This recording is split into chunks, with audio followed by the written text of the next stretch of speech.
வணக்கம். களம் 2026 நிகழ்ச்சியில் இன்று நம்மோடு இணைகிறார் காங்கிரஸ் கட்சியினுடைய மூத்த தலைவரும் முன்னாள் மத்திய அமைச்சருமான திரு ப. சிதம்பரம். வணக்கம். வணக்கம். எல்லா தேர்தல்களின் போதும் ஆன்டி இன்கும்பன்சி பத்தி நிறைய பேசப்படும். இந்த தேர்தல்ல ப்ரோ இன்கும்பன்சி இருக்கு அப்படின்னு சொல்றாங்க, உண்மையா? அதாவது ஆளுகின்ற கட்சிக்கு ஆதரவாக, ஆளுகின்ற கட்சிக்கு எதிராக ஒரு அலை வீசுவதாக எந்த தேர்தலையும் நாம் பார்த்தது கிடையாது. அது ஆங்கிலத்தில் ஆன்டி இன்கம்பன்சி, ப்ரோ இன்கம்பன்சி என்று சொல்கிறார்கள். அதை தமிழில் மொழிபெயர்த்து ஊடகங்களில் செய்திகள் வருகின்றன. அப்படியெல்லாம் கிடையாது. ஒரு அரசு மீண்டும் தேர்ந்தெடுக்கப்படும் அல்லது சில நேரங்களில் அந்த அரசு தோல்வி அடையும். தமிழ்நாட்டை பொறுத்தவரையில் கடந்த 5 ஆண்டுகள் நடந்த ஆட்சி ஒரு பக்கம், எதிர்க்கட்சிகளுடைய அவலம், எதிர்க்கட்சிகளுடைய நிலை, இதையெல்லாம் பார்க்கும்பொழுது இங்கே ஒன்றும் ஆளுங்கட்சிக்கு எதிராக ஒரு அலை இருப்பதாக எனக்கு தெரியலை. ஆளுங்கட்சிக்கு ஆதரவாகத்தான் பொதுமக்கள் பெருவாரியாக இருக்கிறார்கள் என்று என்னுடைய அனுபவத்தில், என்னுடைய தேர்தல் பயணத்தில் நான் பார்த்துருக்கேன். திமுகவுடைய 2006 தேர்தலுக்கான தேர்தல் அறிக்கையை கதாநாயகன் அப்படின்னு சொன்ன ப. சிதம்பரம் இந்த தேர்தல் அறிக்கையை எப்படி பார்க்கிறார்? 2006க்கும் 2026க்கும் இடையில 20 ஆண்டுகள் ஓடிவிட்டன. இந்த 20 ஆண்டுகளில் 10 ஆண்டுகள் அதிமுக அரசு இருந்தது. 2006, 2011, 2021, 2026 10 ஆண்டுகள் திராவிட முன்னேற்ற கழக அரசு இருந்தது. அது எல்லாருக்கும் தெரியும். இந்த 20 ஆண்டுகள், 10 ஆண்டுகள் அதிமுக ஆட்சி, 3 முதலமைச்சர்கள், செல்வி ஜெயலலிதா, ஓபிஎஸ், இபிஎஸ். ஆனால் இந்த 10 ஆண்டுகள் திமுக ஆட்சியில் இடைவெளி, முதல்ல கலைஞர், இப்போ மு.க. ஸ்டாலின். இந்த 10 ஆண்டுகள், அந்த 10 ஆண்டுகளை ஒப்பிட்டு பார்க்கும் பொழுது இந்த திராவிட முன்னேற்ற கழக ஆட்சி நடந்த 10 ஆண்டுகள், குறிப்பாக இந்த கடந்த 5 ஆண்டுகளில் நிறைய வளர்ச்சி, நிறைய நலத்திட்டங்கள் நடந்திருக்கின்றன. உதாரணமாக வளர்ச்சிக்கு ஒரு அளவுகோல் என்றால் நீத்தி ஆயோகுடைய தரவரிசை. நீத்தி ஆயோக் என்னுடைய ஏஜென்சி அல்ல, அது மத்திய அரசினுடைய பழைய திட்ட கமிஷன், இப்போ நீத்தி ஆயோக். அந்த நீத்தி ஆயோக் தரவரிசையை போட்டிருக்கு. 2025-26 வளர்ச்சி தரவரிசையில் முதல் மாநிலம் தமிழ்நாடு, 9.79%. நலத்திட்டங்களை பற்றி நான் சொல்ல வேண்டிய அவசியமே இல்லை. நலத்திட்டங்கள் பாமர மக்களுக்கும் தெரியும், கீழ்கோடியில் இருக்கிற மக்களுக்கும் தெரியும். எல்லா நகரத்துலேயும், எல்லா கிராமங்கள்லேயும், எல்லா ஊராட்சிகளிலையும் நலத்திட்டங்கள், மு.க. ஸ்டாலின் அவர்கள் தலைமையில் இருந்த அரசு செய்த நலத்திட்டங்கள் பரவிவிட்டன, ஆழமாக பதிந்து விட்டார். ஆளும் கட்சிக்கு ஆதரவான மனப்போக்கு தான் மக்கள் கிட்ட இருக்கு அப்படின்னா 8000 ரூபாய் கூப்பன் கொடுக்கிற அளவுக்கு செல்வது எதனால? அது பொருளாதார உத்தி. அதாவது universal basic income. Thomas Piketty, France நாட்டினுடைய மிகப்பெரிய பொருளாதார மேதை. அவர் மட்டுமல்ல, பல பொருளாதார நிபுணர்கள் யுனிவர்சல் பேசிக் இன்கம், அதாவது அடிப்படை வருமானம் ஒவ்வொரு குடும்பத்துக்கும் இருக்க வேண்டும் என்பது தான் பெரும்பகுதி பொருளாதார நிபுணர்கள் இன்று ஏற்றுக்கொண்ட நியதி. அதில் பார்க்கும்போது இப்போ விடியல் பயணம் 1000 ரூபா, புதுமை பெண் 1000 ரூபா, மக்கள் உரிமை தொகை அது 1000 ரூபா, அப்புறம் காலை உணவு அதுக்கு ஒரு விலை வைங்க, 50 ரூபான்னு வைங்க. அந்த மாதிரி எல்லாம் சேர்த்து யூனிவர்சல் பேசிக் இன்கமில் அடங்குது. அதை பணமாக கொடுக்காம பொருளாக சேவையாக கொடுக்குறாங்க. அதுக்கெல்லாம் மதிப்பு ஒரு 3500 வைங்க, 4000 வைங்க, ஒரு கணக்குக்காக சொல்கிறேன். இப்போ கூப்பன் என்று 8000 கொடுக்குறாரு, 8000. விரும்பிய பொருளை விரும்பிய நேரத்தில் வாங்கிக்கலாம் அப்படின்னு 8000 கொடுக்குறாங்க. அதை 12 மாதத்துக்கு பிரித்தா அதுக்கு ஒரு 650 ஆக இதெல்லாம் சேர்த்து தமிழ்நாட்டில் நலத்திட்டங்கள், சேவைகள், அதாவது கட்டணம் இல்லாத சேவைகள், கூப்பான் இதெல்லாம் சேர்த்தா என்னுடைய கருத்து ஒரு 5000 6000 அடிப்படை வருமானம் அந்த குடும்பத்துக்கு கிடைக்கிற மாதிரி பண்ணியிருக்கிறார். அது யூனிவர்சல் பேசிக் இன்கம் தானே, அது சரியான நியதி. அதில் வேறு வேறு தலைப்புகளில் பிரிக்கலாமே ஒழிய அதை யூனிவர்சல் பேசிக் இன்கம், அதாவது நாடு தழுவிய மாநிலம் தழுவிய அடிப்படை வருமானம்னு வச்சுக்க. தமிழ்நாட்டு சட்டமன்ற தேர்தலில் மோடி, அமித்ஷா அவங்க காட்டுற முனைப்பு ராகுல் கிட்ட அந்த அளவுக்கு இல்லை அப்படின்னு பார்க்க. அது தப்பு.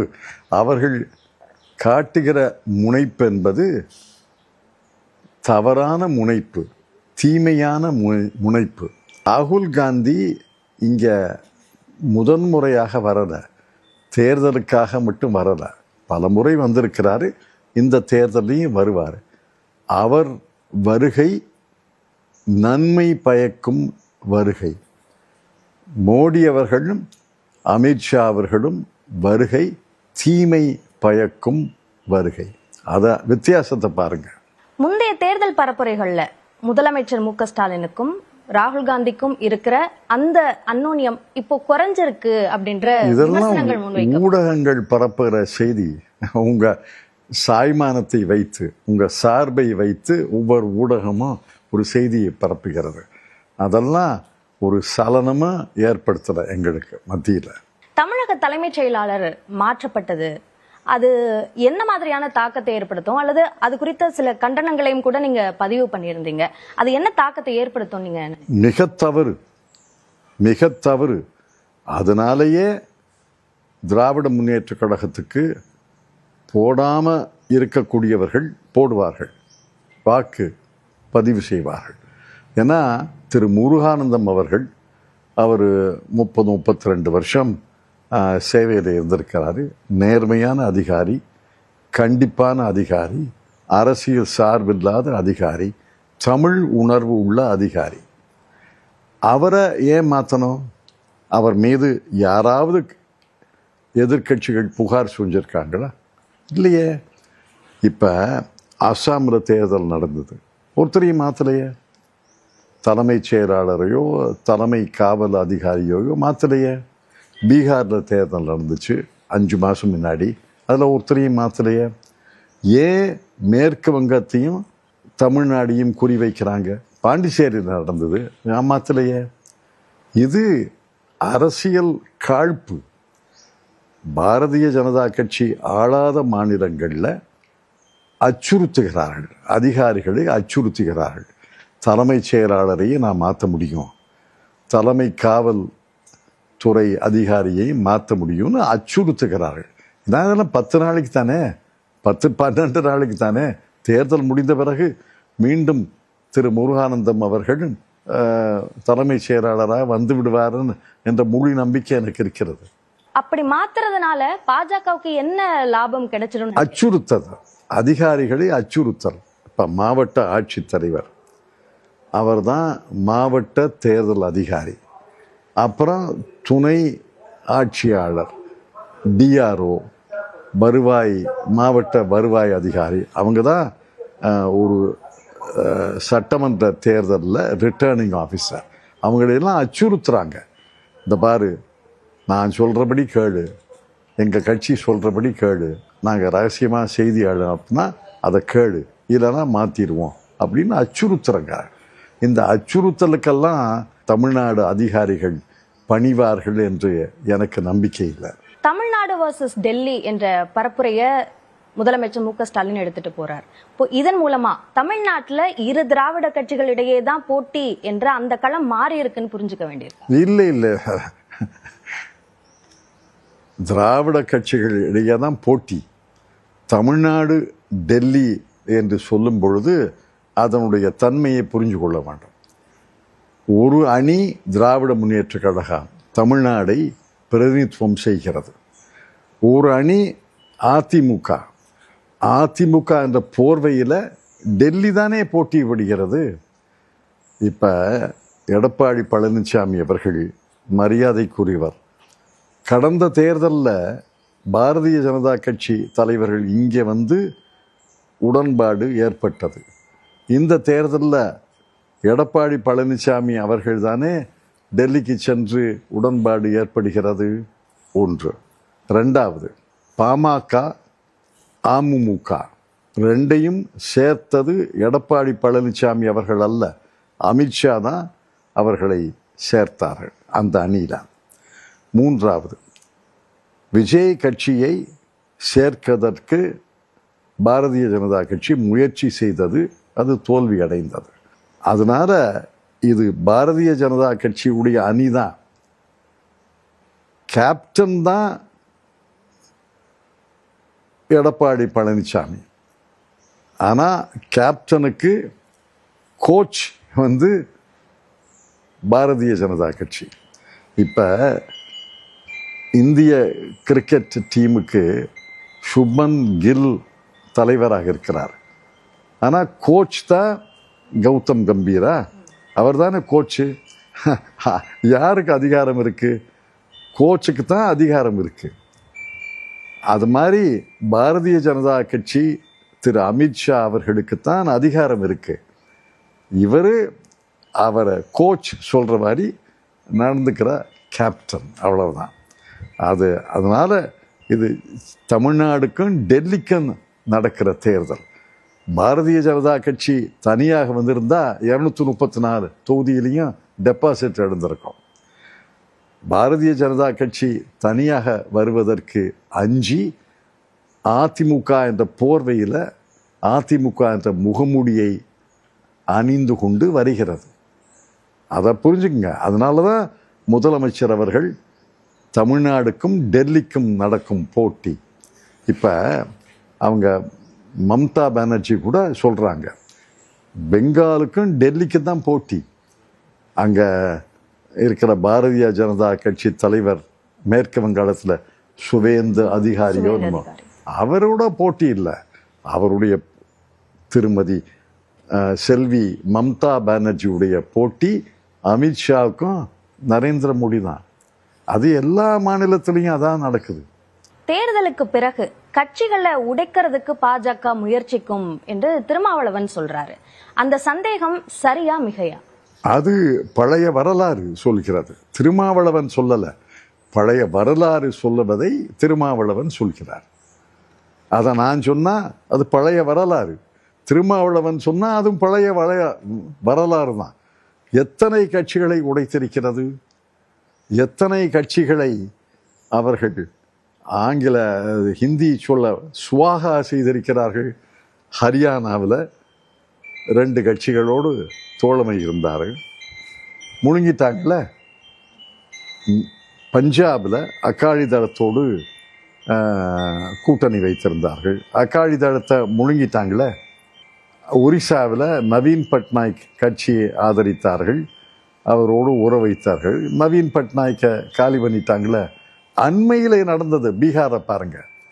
பீகாரில் 5 இடங்களோ 6 இடங்களோ பாரதிய ஜனதா கட்சிக்கு யுனைடெட் ஜனதா தளை விட கூட. அதில் நிதிஷ்குமார் அவர்கள் முதலமைச்சராக பொறுப்பேற்றார். அன்றே நான் பதிவு செய்தேன், நிதிஷ்குமார் அவர்கள் எத்தனை நாட்களுக்கு வாரங்களுக்கு முதலமைச்சராக இருப்பார்னு பாருங்க. 5 மாதத்துலேயே நிதிஷ்குமாரை ப்ரமோஷன் கொடுத்து நீங்கள் போய் ஓய்வெடுங்க, மாநிலங்களவை தொகுதின்னு இப்போ 15ஓ 16ஓ அவங்க முதலமைச்சர், பாரதிய ஜனதா கட்சி முதலமைச்சர் பதவி ஏற்க போகிறாரு. தமிழ்நாட்டில் அது மாதிரி நடக்காது. பாரதிய ஜனதா கட்சியை ஆதரிக்கிற அதிமுக வெல்லாது. அது எனக்கு வெளிப்படையாக தெரியுது. களத்தில் இருக்கிறதுனால தெரியுது. தப்பி தவறி ஒரு அரசியல் விபத்து, அரசியல் பிழை நடந்து எடப்பாடி பழனிசாமி அவர்கள் முதலமைச்சராக இருந்தால், அவர் முதலமைச்சராக உட்கார நாற்காலியில் ஒரு கால் இருக்காது. அப்புறம் ஒரு காலாக பிடுங்கிட்டு அவரை காலி பண்ணிடுவாங்க. அதுதான் வரலாறு, பாரதிய ஜனதா கட்சியுடைய வரலாறு. திமுக காங்கிரஸ் கூட்டணியில அந்த தொகுதி பங்கீட்டின் போது திரு ப சிதம்பரம் தலையிட்டிருக்காவிட்டால் களமும் கணக்குகளும் மாறி இருக்குமா? அது மிகைப்படுத்தப்பட்ட ஒரு பேச்சு. என்னுடைய பங்களிப்பு என்பது மிகச்சிறிய பங்களிப்பு. ஏற்கனவே பேசினாங்க. ஒரு திகட்டு இருந்தது, நம்ம பகுதியில் திகட்டுன்னு சொல்லுவாங்க. திகட்டு இருந்தது. காங்கிரஸ் தலைவர் என்னை முதல் நாள் இரவு கூப்பிட்டு, நீங்கள் போய் முதலமைச்சரை பார்க்க முடியுமான்னு நீங்கள் சொன்னீங்கன்னா போகிறேன்னு போய் பேசி இந்த திகட்டை நீக்க வேண்டும் என்று கேட்டார்கள். முதலமைச்சரை காலம் கேட்டேன். அவர் குறித்தார்.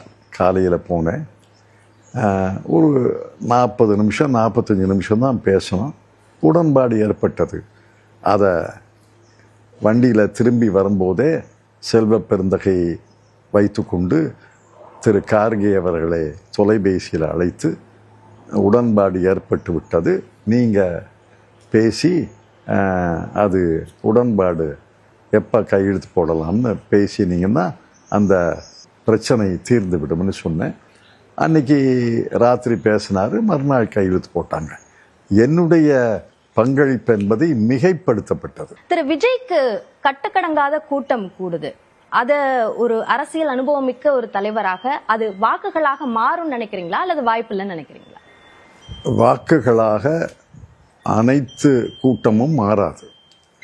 ஏன்னா பல பேருக்கு வாக்குரிமையே கிடையாது. 18 வயதுக்கு உட்பட்டவர்கள் நிறைய பேர் வர்றாங்க.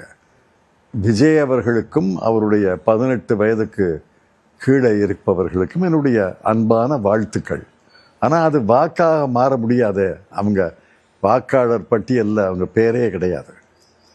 வாக்காளர் பட்டியலில் இருக்கிறவங்க பல காரணங்களுக்காக வர்றாங்க. ஒரு திரைப்பட நடிகர், புகழ்பெற்ற நடிகரை பார்க்கறதுக்காக வராங்க. செல்ஃபி எடுக்கிறதுக்கு, புகைப்படம் எடுக்கிறதுக்கு வர்றாங்க. என்ன சொல்கிறாருன்னு கேட்போம். இன்னும் கரெக்டாக சொல்லப்போனால் என்ன படிக்கிறாருன்னு கேட்போம் அப்படின்னு வர்றாங்க. வந்தவர்கள் ஏமாற்றத்தோடு திரும்பினார்கள் என்று பத்திரிகையில் செய்தி வந்திருக்கு. அவர் குறித்த காலத்தில் வரல. என்ன காரணமோ எனக்கு தெரியாது. அந்த சைக்கிள் ஓட்டினதுனால ஒரு 10-15 நிமிடம் தாமதம்னு சொல்கிறாங்க. எனக்கு தெரியாது. ஆனால் அனைத்தும் வாக்குகளாக மாறாது. ஏன்னா வாக்குப்பதிவு என்பது, வாக்குச்சீட்டை அளிப்பது என்பது ஒரு பொறுப்பான செயல். ஒரு குடிமகன் 5 ஆண்டுகளுக்கு ஒரு முறை வாக்குரிமையை செலுத்துகிறோம். அதில் அந்த வாக்குச்சாவடிக்குள்ளே நுழையும் போது சிந்திச்சு இது பொறுப்பான செயல், இதை பொறுப்பாக செய்தால்தான் அடுத்த 5 ஆண்டுகள் நம்ம வளத்தோடு வாழ முடியும் என்று சிந்திச்சு வாக்களிப்பாங்க. அப்போ அதில் பெரும்பகுதி ஆதரவாளர்கள் வாக்காளர்களாக மாற மாட்டாங்க. விஜய் பரப்புரையின் போது ஒரு விஷயத்த சொல்றாரு, உண்மையான காங்கிரஸ் தாவேக்கா பக்கம் நிக்குது அப்படின்னு. எதனால அப்படி சொல்றாரு? யார உண்மையான காங்கிரஸ்ன்னு சொல்றாரு? இப்ப நான் கட்சி கட்டுப்பாடுக்கு கட்டுப்பட்டவன். கட்சியினுடைய முடிவு திராவிட முன்னேற்றக் கழக கூட்டணியில் காங்கிரஸ் கட்சி தொடர்ந்து இருக்க வேண்டும் என்றுதான் கட்சியினுடைய முடிவு. நான் நினைக்கிறேன், நான் தான் உண்மையான காங்கிரஸ். என்னோடு பல்லாயிரம் ஊழியர்கள், செயல் வீரர்கள் உண்மையான காங்கிரஸ். யாரை சொல்றாருன்னு சொல்லட்டும்ல. ஒருவேளை திரு தினேஷ் சோடங்கர் பேசிய அந்த கருத்து, பிரவீன் சக்கரவர்த்தி பேசிய கருத்து, இதெல்லாம் தனக்கு சாதகமாக்க முயற்சிக்கிறாரா? திரு கிரீஷ் சோடன்கர் என்னுடைய நண்பர். அவர் கோவாவில் கட்சியினுடைய தலைவராக இருந்தார். இன்னொருத்தர் பேரை சொன்னீங்க, அவர் கட்சியில் இருக்கிறாரு.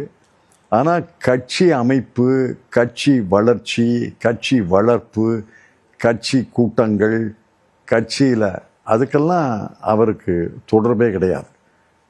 அவர்கள் இருவரும் சொன்ன கருத்தை காங்கிரஸ் கட்சி ஒரு ஜனநாயக கட்சி, அதில் ஓரிரண்டு குரல்கள் மாறுபட்டு ஒலிக்கலாம்.